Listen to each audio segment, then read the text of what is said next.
ತಾವು ತಂದಿರತಕ್ಕಂಥ ಈ ಸಂತಾಪ ಸೂಚನೆಗೆ ಬೆಂಬಲವನ್ನು ವ್ಯಕ್ತ ಮಾಡಿ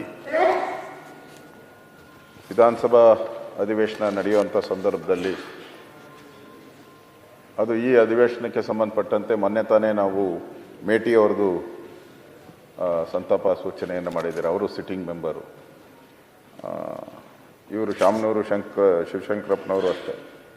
ಅವರೆಲ್ಲರಿಗೂ ಮೊದಲಿಂದಾನೇ ಹೇಳ್ತಾ ಇದ್ರು, ನಾನು ಕೊನೆವರೆಗೂ ಅವ್ರು ಯಾವಾಗ ರಿಟೈರ್ಡ್ ಆಗ್ತೀಯ ಅಂತ ಹೇಳಿದ್ರೆ, ಇಲ್ಲ ನಾನು ಬದುಕಿರೋವರೆಗೂ ನಾನು ಅಧಿಕಾರದಲ್ಲಿ ಇರಬೇಕು ಅನ್ನೋ ಮಾತನ್ನ ನಿಲ್ತೀನಿ ಅಂತ ಹೇಳ್ತಾ ಇದ್ರು.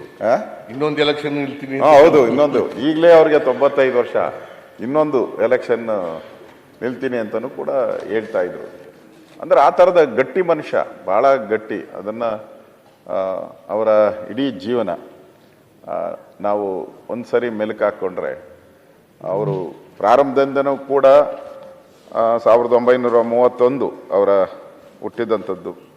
ಅದಾದಮೇಲೆ ಅವರು ಶಿಕ್ಷಣ ಸಂಸ್ಥೆಗಳನ್ನು ಪ್ರಾರಂಭ ಮಾಡೋಕ್ಕೆ ಮೊದಲು 1972ರಲ್ಲಿ ಬಾಪೂಜಿ ವಿದ್ಯಾಸಂಸ್ಥೆಯ ಗೌರವ ಕಾರ್ಯದರ್ಶಿಯಾಗಿ ಪ್ರಾರಂಭ ಮಾಡಿದ್ರು.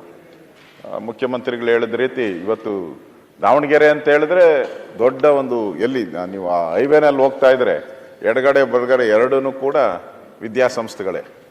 ಆಸ್ಪತ್ರೆ ಇರ್ಬೋದು, ನಾನು ದಾರಿಯಲ್ಲಿ ಕ್ಯಾನ್ಸರ್ ಆಸ್ಪತ್ರೆನೂ ನಿರ್ಮಾಣ ಮಾಡಿದ್ದಾರೆ. ವಿಶ್ವರಾಧ್ಯ ಕ್ಯಾನ್ಸರ್ ಆಸ್ಪತ್ರೆಯನ್ನು ಪ್ರಾರಂಭ ಮಾಡಿದ್ದಾರೆ. ಅಂದರೆ ಇಡೀ ದಾವಣಗೆರೆಗೆ ಒಂದು ಕಳೆ ಕಟ್ಟೋ ರೀತಿ ವಿದ್ಯೆಗೆ ಒಂದು ಪ್ರಾಮುಖ್ಯತೆಯನ್ನು ಕೊಟ್ಟು ಈ ಸಂಸ್ಥೆಯನ್ನು ಬೆಳೆಸಿದ್ದಾರೆ.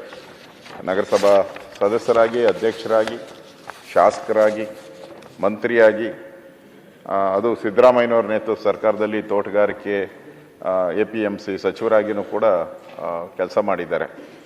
ಸೊ ತೋಟಗಾರಿಕೆ ಅವರು ಬಸವರಾಜ ಬೊಮ್ಮಾಯಿಯವರಿದ್ದಾಗಂತೂ, ಅವರು ಮುಖ್ಯಮಂತ್ರಿ ಆಗಿದ್ದಾಗ ವಾರಕ್ಕೊಂದು 4 ಸರಿ ಅಲ್ಲಿ ಅವರ ಆಫೀಸಲ್ಲಿ ಇರೇ ಇರೋರು. ನಾನು ನೋಡೇನಲ್ಲ, ಬಂದಾಗ ಹೋಗಿ ಅಲ್ಲಿ ಕೂತಿರೋರು. ನಾನು ಬೊಮ್ಮಾಯಿಯವರ ಹತ್ರ ಹೋಗ್ತಾ ಇದ್ದೆ, ಅವರು ಗ್ಯಾರಂಟಿ ಅಲ್ಲಿ ಇರೋರು. ಅಂದರೆ ಕ್ಷೇತ್ರದ ಕೆಲಸ, ಸಮಾಜದ ಕೆಲಸ, ಮತ್ತು ಭಾಳ ನಿಷ್ಠೂರವಾಗಿ ಮಾತಾಡ್ತಾ ಇದ್ರು. ಅವರು ವೀರಶೈವ ಮಹಾಸಭಾದ ಏನಾದರೂ ಪ್ರಶ್ನೆಗಳು ಬಂದಾಗ ಧೈರ್ಯವಾಗಿ ಹೇಳ್ತಾ ಇದ್ರು, ಧೈರ್ಯವಾಗಿ ಅರಸ್ಕೊತಾ ಇದ್ರು. ಇವ್ರು ಹೇಳಿ ಸ್ಟೇಟ್ಮೆಂಟ್ಗೆ ಯಾರು ವಿರುದ್ಧ ಹೇಳೋಕ್ಕಾಗಲ್ಲ. ಆ ಥರದ ಒಂದು ಸೀನಿಯಾರಿಟಿ, ಆ ಸಮಾಜಕ್ಕೆ ಮಾಡಿದಂಥ ಸೇವೆ ಆಧಾರದಲ್ಲಿ ಯಾರು ಕೂಡ ಇವರಿಗೆ ಪ್ರತಿರೋಧ ಹೇಳುವಂಥ ಪರಿಸ್ಥಿತಿ ಇರ್ತಿಲ್ಲ. ಆ ಥರದೊಂದು ಸ್ಟೇಚರ್, ಇದೇನು ಒಂದೇ ದಿನಕ್ಕೆ ಸ್ಟೇಚರ್ ಕ್ರಿಯೇಟ್ ಆಗಲ್ಲ, ಒಂದೇ ದಿನಕ್ಕೆ ದೊಡ್ಡ ವ್ಯಕ್ತಿ ಆಗಕ್ಕೆ ಸಾಧ್ಯ ಇಲ್ಲ. ನಿರಂತರವಾಗಿ ಆ ಸಮಾಜದ ಕೆಲಸ ಮಾಡಿದಾಗ ನ್ಯಾಚುರಲ್ಲಾಗಿ ಸಿಗುವಂಥ ಒಂದು ಗೌರವ ಅವರಿಗೆ ಸಿಕ್ಕಿತ್ತು. ಅವರು ಲೋಕಸಭಾ ಸದಸ್ಯರಾಗಿಯೂ ಆಯ್ಕೆ ಆಗಿದ್ದರು.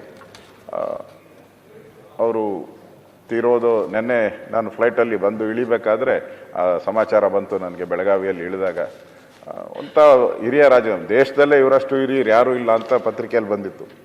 ಇವರೇ ಸೀನಿಯರ್ ಮೋಸ್ಟ್ MLA ಅನ್ನೋ ರೀತಿ. ಅವರು ಇವತ್ತು ನಮ್ಮನ್ನು ಅಗಲಿದ್ದಾರೆ. ಅವರ ಕುಟುಂಬಕ್ಕೆ, ಅವರ ಅಭಿಮಾನಿಗಳಿಗೆ ಈ ದುಃಖವನ್ನು ಭರಿಸುವಂಥ ಶಕ್ತಿ ಭಗವಂತ ನೀಡಲಿ ಅಂತೇಳಿ ತಾವು ತಂದಿರುವಂಥ ಸಂತಾಪ ಸೂಚನೆಗೆ ನಾನು ಬೆಂಬಲವನ್ನು ವ್ಯಕ್ತ ಮಾಡಿ ನಾನು ಮಾತು ಮುಗಿಸ್ತಾ ಇದ್ದೀನಿ. ಇವತ್ತು ಭಾಳ ಹಿರಿಯ ವಿಧಾನಸಭಾ ಸದಸ್ಯರು, ಮಾಜಿ ಸಚಿವರು ಶಾಮನೂರು ಶಿವಶಂಕರಪ್ಪನವರು ಏನು ನಿಧನರಾಗಿದ್ದಾರೆ. ಅವರ ಕುರಿತು ತಾವು ಏನು ಸಂತಾಪ ಸೂಚನೆಯನ್ನು ಮಂಡಿಸಿದ ಪ್ರಸ್ತಾಪನೆ ಮಾಡಿದ್ದೀರ.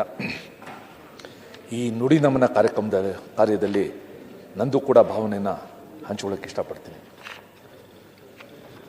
ಶಾಮನೂರು ಶಿವಶಂಕರಪ್ಪನವರು ನಿಧನ ಆದಮೇಲೆ ಎಲ್ಲ ಮಾಧ್ಯಮಗಳಲ್ಲಿ ಅವ್ರ ಬಗ್ಗೆ, ಅವರ ಜೀವನ, ಬೆಳವಣಿಗೆ, ಅವರ ಕೊಡುಗೆ ಭಾಳ ವಿಸ್ತೃತವಾಗಿ ಬಂದಿದೆ. ಒಂದು ಪತ್ರಿಕೆಯ ಹೆಡ್ಲೈನ್ ನನಗೆ ಇವತ್ತು ಭಾಳ ಮನಸೆಳೀತು. ಶಿವನೂರು ತಲುಪಿದ ಶಾಮನೂರು ಅಂತ. ಶಿವನೂರು ತಲುಪಿದ ಶಾಮನೂರು, ಭಾಳ ಅದ್ಭುತವಾದ ಒಂದು ಶೀರ್ಷಿಕೆ. ನಮಗೆಲ್ಲ ಗೊತ್ತು, death is certain, we leave by accident ಅಂತ. ಪ್ರತಿಯೊಂದುಗಳಿಗೇನು ಕೂಡ ಒಂದು ಮರುಹುಟ್ಟೆ ಇದೆ. ಶಾಮನೂರು ಶಿವಶಂಕರಪ್ಪನವರು ಮುಖ್ಯಮಂತ್ರಿಗಳು ಹೇಳಿದ್ರು ಭಾಳ ಅಪರೂಪದ ರಾಜಕಾರಣಿ. ಅಷ್ಟೇ ಅಲ್ಲ, ಒಬ್ಬರು ವಿಶಿಷ್ಟ ರಾಜಕಾರಣಿ. ನಾವೆಲ್ಲ ಚಿಕ್ಕ ವಯಸ್ಸಲ್ಲಿದ್ದಾಗ ದಾವಣಗೆರೆ ಅಂತ ಅಂದರೆ ಗೊತ್ತಿದ್ದಿದ್ದು ಒಂದೇ, ದಾವಣಗೆರೆ ಕಾಟನ್ ಮಿಲ್ಸ್. ಆ ಕಾಲದಲ್ಲಿ ಕಮ್ಯುನಿಸ್ಟರು ಬಹಳ ಸ್ಟ್ರಾಂಗ್ ಇದರಲ್ಲಿ. ಪಂಪಾಪತಿ ಅಂತ ಅಲ್ಲಿಂದ MLA ಆಗಿದ್ದರು. ಮುಖ್ಯಮಂತ್ರಿಗಳು ಹೇಳಿದಂಗೆ ಆ ಒಂದು ಅವನತಿಗೊಳ್ಳುವಾಗ ತಾವು ಹೇಳಿದ್ರಿ, ಅವರು ಹೇಳಿದ್ರು, ಒಂದು ಬ್ರ್ಯಾಂಡ್ ಇಮೇಜ್ ಇವತ್ತು ಇಡೀ ಭಾರತದ ಭೂಪಟದಲ್ಲಿ ದಾವಣಗೆರೆಗರು ಕೂಡ ಒಂದು ವಿಶಿಷ್ಟ ಸ್ಥಾನ ಸಿಕ್ಕಿದರೆ ಅದರಲ್ಲಿ ಶಾಮನೂರು ಶಿವಶಂಕರಪ್ಪನವರ ಪಾತ್ರ ಬಹಳ ದೊಡ್ಡದು. ಸಭಾಧ್ಯಕ್ಷರೇ, ತಾವೊಂದು ಮಾತು ಹೇಳಿದ್ರಿ, ಅವರಿಂದ ನಾವು ಪಾಠ ಕಲಿಬೇಕು, ಅವ್ರ ಜೀವನದಿಂದ. ಯಾರು ಹೋದ್ರು ಕೂಡ ನಗು ಮುಖದಿಂದ ಮಾತಾಡಿಸ್ತಾ ಇದ್ರು ಅಂತ. ನಿಜ, 100ಕ್ಕೆ 100 ಸತ್ಯ. ಇಂಗ್ಲೀಷಲ್ಲೂ ಮಾತಿದೆ, we cannot oblige everybody, we can speak obligingly. ಅವರು ನಮ್ಮ ಹತ್ರ ಬಂದಾಗ ಅವರ ಭಾವನೆನ ಅರ್ಥ ಮಾಡಿಕೊಂಡು ನಾವು ಸ್ಪಂದಿಸೋ ರೀತಿ ಇದೆಯಲ್ಲ, ಅದು ಯಾವುದೇ ಒಬ್ಬ ಸಾಮಾಜಿಕ ಕ್ಷೇತ್ರದಲ್ಲಿ ಕೆಲಸ ಮಾಡುವಂಗೆ ಬಹಳ ಅಗತ್ಯವಾದ ಒಂದು ಗುಣ.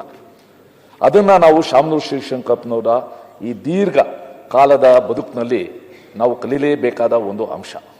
ಆ್ಯಂಡ್ ಆ ಜೀವನೋಲ್ಲಾಸ 95 ವರ್ಷಕ್ಕೆ ನಾವೆಲ್ಲ ಹೇಗಿರ್ತೀವೋ ನಾವು ಊಹೆನೂ ಮಾಡ್ಕೊಳಕ್ ಆಗೋದಿಲ್ಲ. ಇರ್ತೀವಾ ಗೊತ್ತಿಲ್ಲ, ಇದ್ರೆ ಹೇಗಿರ್ತೀವಿ ಗೊತ್ತಿಲ್ಲ. ಆದರೆ ಕೊನೆ ಗಳಿಗೆವರೆಗೂ ಆ ಜೀವನೋಲ್ಲಾಸನ ಇಟ್ಕೊಂಡು ಹೇಳಿದ್ರಲ್ಲ ಅಶೋಕ್ ಅವರು, ಮುಂದಿನ ಚುನಾವಣೆಗೂ ನಾನು ನಿಲ್ತೀನಿ ಅಂತ ಹೇಳ್ತಿದ್ದ. ಆ ಜೀವನೋಲ್ಲಾಸ ಮತ್ತೆ ಪ್ರತಿ ಸಂಗತಿ ಎಷ್ಟೊಂದು ಜನ ಡಾಕ್ಟರ್ಗಳನ್ನ ಅವರು ತಯಾರು ಮಾಡಿರ್ಬೋದು, ಎಷ್ಟೊಂದು ಜನ ಡಾಕ್ಟರ್ಗಳನ್ನ, ಎಷ್ಟೊಂದು ಜನ ಇಂಜಿನಿಯರ್ಗಳನ್ನ. ಒಂದು ನಿಜವಾಗ್ಲೂ ವಿದ್ಯಾಕಾಶಿ ಅಂತ ಹೇಳಿದ್ರು, ಆ ವಿದ್ಯಾಕಾಶಿನ ಇವತ್ತು ಮಾಡಿದ್ದಾರೆ. ಅಂತ ಮಹಾನ್ ವ್ಯಕ್ತಿತ್ವನ ಇವತ್ತು ನಾವು ಕಳ್ಕೊಂಡಿದ್ದೀವಿ. ಆ ವಿಶಿಷ್ಟ ವ್ಯಕ್ತಿತ್ವದ ಬದುಕಿಂದ ನಾವು ಪಾಠ ಕಲಿಯೋದು ಅನೇಕ ಸಂಗತಿಗಳಿದೆ, ಅದನ್ನು ಅನುಷ್ಠಾನಗೊಳಿಸಿದ್ದಿದೆ. ಅವರ ಏನು ನಿಧನರಾಗಿದ್ದಾರೆ, ಅವರ ಆತ್ಮಕ್ಕೆ ಸದ್ಗತಿ ದೊರಕಲಿ. ಯಾಕಂದರೆ ಅವರು ಅಷ್ಟೊಂದು ಕಾರ್ಯ ಮಾಡಿದ್ದಾರೆ, ಧಾರ್ಮಿಕ ಕ್ಷೇತ್ರದಲ್ಲಿ ಮಾಡಿದ್ದಾರೆ, ಸಾಮಾಜಿಕ ಕಾರ್ಯದಲ್ಲಿ ಮಾಡಿದ್ದಾರೆ, ವಿದ್ಯಾ ಕ್ಷೇತ್ರದಲ್ಲಿ ಮಾಡಿದ್ದಾರೆ. ಸೊ ಆತ್ಮಕ್ಕೆ ಸದ್ಗತಿ ದೊರಕಲಿ ಅಂತ ತಮ್ಮ ಸಂತಾಪ ಸೂಚನೆಗೆ ನನ್ನ ಭಾವನೆಗಳನ್ನು ಸೇರಿಸಿ ನನ್ನ ಮಾತು ಮುಗಿಸಿ ನಮಸ್ಕಾರ.